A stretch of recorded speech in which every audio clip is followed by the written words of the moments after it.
Halo semuanya, selamat datang di ulasan mendalam kita kali ini. Hari ini kita bakal mengupas habis salah satu kesalahan militer yang paling mengejutkan dan jujur aja paling fatal dalam sejarah modern. Kita sering banget kan mikir kalau operasi militer tingkat tinggi itu pasti presisi 100%, apalagi kalau udah pakai teknologi super canggih. Tapi sejarah membuktikan kalau kenyataannya kadang jauh dari kata sempurna. Nah, kita bakal membedah sebuah insiden tengah malam yang nggak cuma menghancurkan sebuah gedung, tapi juga bikin gempa geopolitik global yang getarannya masih terasa sampai puluhan tahun. Oke, siap? Mari kita mulai. Coba kalian pikirin pertanyaan ini sebentar. Gimana ceritanya sebuah negara adidaya dengan sistem intelijen yang katanya paling top di dunia bisa salah menjatuhkan bom tepat di atas kedutaan besar milik negara adidaya lainnya? Kok bisa? Ini benar-benar sebuah misteri dan salah perhitungan yang skalanya luar biasa masif. Untuk bisa paham gimana rentetan bencana ini terjadi, kita harus mundur sedikit dan melihat peristiwanya satu persatu. Oke, kita masuk ke bagian pertama. Tragedi pengeboman tengah malam.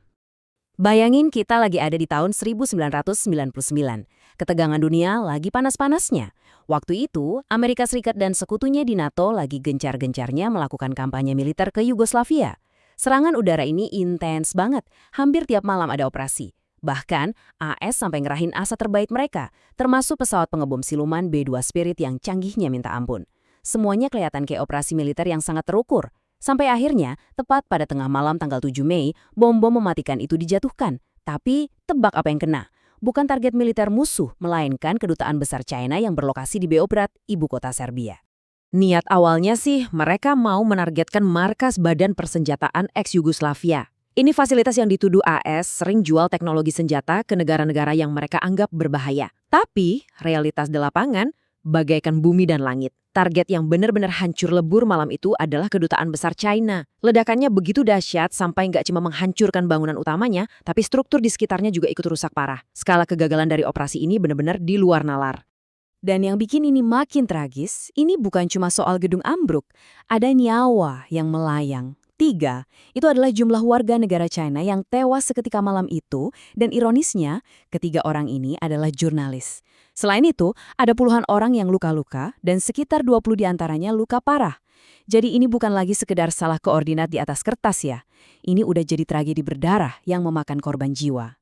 Nah, dari Beograd, kita beralih ke bagian kedua, kemarahan besar di Beijing. Bisa ditebak, krisis ini langsung meledak secara instan di Cina. Menurut laporan The Guardian pada saat itu, lebih dari 10.000 warga langsung turun ke jalanan Beijing. Mereka bukan cuma marah biasa, mereka murka. Kemarahan ini langsung diarahkan ke kedutaan besar Amerika Serikat dan Inggris, dan mereka dengan tegas menuding NATO sebagai dalang di balik tragedi ini. Nggak berhenti di China aja loh, gelombang protes ini menjalar dengan cepat bak api di padang rumput kering, memicu demonstrasi besar-besaran di berbagai komunitas China di seluruh dunia. Reaksi keras ini nggak cuma ada di level masyarakat aja. Mantan Presiden China saat itu, Jiang Zemin, mengeluarkan pernyataan yang sangat tajam dan tanpa basa-basi. Beliau menyebut serangan tersebut sebagai sebuah tindakan biadab. 2 kata itu aja udah cukup untuk nunjukin seberapa dalam luka dan kemarahan di level tertinggi pemerintahan China. Ini jelas bukan sekedar nota protes diplomatik biasa. Terus, gimana reaksi sekutu AS? Nah, ini menarik. Alih-alih maju bersama ngebela AS, NATO malah pelan-pelan cuci tangan. Mereka secara terbuka bilang kalau serangan malam itu dilakukan langsung oleh militer Amerika Serikat. Keputusan NATO ini bikin Washington tiba-tiba terisolasi. Dalam sekejap, Amerika Serikat mendapati diri mereka berdiri sendirian, ditodong dengan tekanan internasional yang luar biasa besar untuk segera ngasih penjelasan. Karena tekanannya udah nggak terbendung, AS akhirnya harus buru-buru melakukan damage control. Pada 10 Mei 1999, Presiden Bill Clinton tampil di CNN dan secara terbuka meminta maaf. Beliau nyatain rasa sedih atas tragedi yang nggak seharusnya terjadi ini. Dan barengan dengan permintaan maaf itu, Clinton juga langsung perintahkan investigasi besar-besaran buat cari tahu sebenarnya apa sih yang salah dari operasi ini. Jadi, apa yang sebenarnya terungkap? Mari kita bahas di bagian ketiga, kegagalan fatal intelijen AS. Kalian pasti mikir alasannya pasti super kompleks kan? Ternyata enggak. Alasannya sangat fatal tapi terdengar konyol. Peta usal. Iya, beneran. Hasil investigasi ngungkapin kalau militer AS ternyata pakai peta jadul, cetakan tahun 1989 dan 1996 buat nentuin koordinat target. Peta-peta ini belum diperbarui sama kondisi real di tahun 1999. Bayangin aja deh, sekelas operasi militer modern ternyata tersandung masalah administratif dan kurangnya update data. Benar-benar bencana intelijen. Direktur CIA saat itu, George Tenet, menjelaskan situasi absurd ini dengan sangat pas. Singkatnya, di dalam rantai komando mereka ada semacam asumsi buta. Ada satu orang di awal yang salah mengidentifikasi target, dan alih-alih dicek 2 atau 3 kali, tebakan yang salah itu malah langsung dipercaya dan dilempar ke atas sebagai sebuah fakta absolut. Nggak ada yang mempertanyakan. Ini ibarat efek domino kegagalan beruntun yang berujung pada maut. Buat mempertanggungjawabkan kesalahan fatal ini, Amerika Serikat akhirnya setuju untuk bayar ganti rugi secara finansial. Mereka bayar sekitar 4,5 juta dolar AS langsung ke keluarga para jurnalis yang tewas dan korban luka-luka.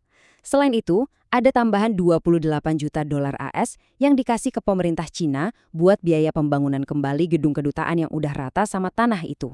Tapi, apakah uang menyelesaikan segalanya? Tentu tidak. Ini membawa kita ke bagian keempat, luka permanen pada hubungan diplomatik. Meski uang udah cair, publik Cina secara umum merasa kalau kompensasi itu nggak sebanding sama nyawa yang hilang dan kedaulatan mereka yang dilanggar. Apalagi, pejabat intelijen AS yang bikin salah fatal itu cuma dipecat.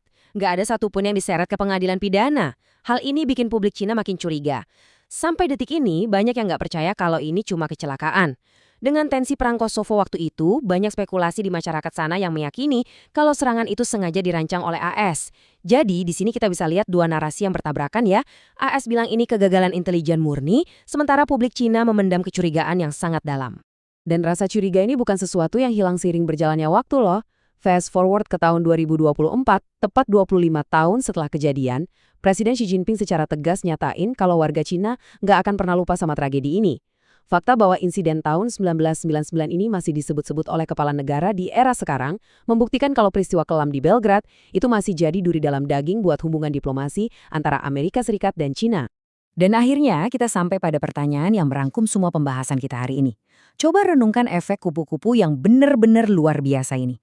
Berawal dari selembar peta usang yang lupa dicek ulang, berujung pada rudal yang menghancurkan kedutaan, menewaskan warga sipil yang nggak bersalah, dan akhirnya memicu krisis diplomasi dan luka geopolitik yang masih belum sembuh total setelah 2 dekade berlalu. Ini benar-benar pengingat keras buat kita semua. Di dunia geopolitik, satu kelalaian kecil bisa memutarbalikkan arah sejarah. Saya harap ulasan kali ini ngasih kalian perspektif baru yang menarik soal bagaimana sejarah dibentuk. Terima kasih banyak udah ngikutin pembahasan ini sampai akhir. Teruslah penasaran dan sampai jumpa di ulasan kita berikutnya.